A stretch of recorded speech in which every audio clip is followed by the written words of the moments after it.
Halo teman-teman, di sini saya akan menjelaskan tentang manajemen memori di Linux, manajemen disk, dan I/O. Nah, manajemen memori sendiri itu salah satu tugas dari sistem operasi yang mempengaruhi dalam menentukan proses yang harus diletakkan pada antrian.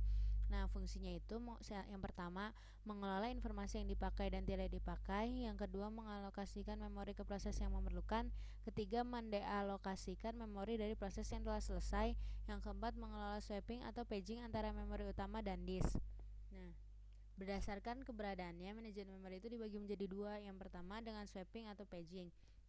Manajemen memori dengan pemindahan proses antara memori utama dan disk selama eksekusi. Yang kedua tanpa swapping atau paging. Manajemen memori tanpa pemindahan proses antara memori utama dan disk selama eksekusi. Nah, di sini komen-komennya. Tadi saya pertama udah ngetikin ya yang free. Nah, komen free sendiri itu fungsinya untuk melihat kapasitas memori sekunder yang telah digunakan oleh kita maupun yang masih bebas. Nah, kayak gini jadinya. Terus di sini yang kedua saya ketikin lagi nih cat pouch meminfo. Itu untuk penggunaan memori dan swap. Nah, terus ntar di situ juga ada swappiness. Swappiness sendiri itu digunakan untuk mengatur tingkat keagresifan kernel dalam melakukan swapping. Terus kan memori sendiri, ntar ada lagi komennya, memori sendiri tidak lepas dari yang namanya partisi. Nah, komen-komen yang ada di partisi itu ada fdismin d itu untuk menghapus partisi. Kalau fdismin l melihat daftar partisi yang telah dikenali. Kita cobain. Fdis oh sorry salah, sudo fdismin l.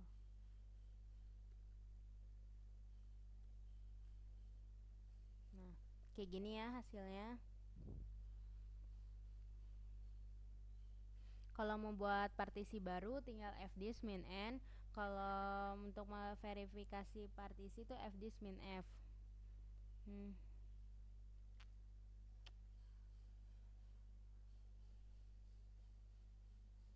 Nah, terus ada lagi ls min l. Itu digunain untuk memantau daftar file apa saja yang ada di direktori tempat bekerja, cukup dengan menggunakan komen ls. Nah, kayak gini.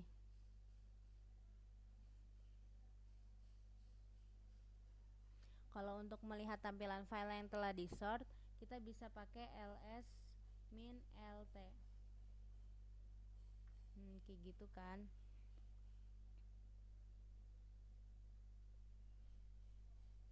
Komen terakhir yang akan saya jelasin itu find namanya. Kalau find itu untuk mencari file. Nah, semoga video ini bermanfaat ya teman-teman. Terima kasih.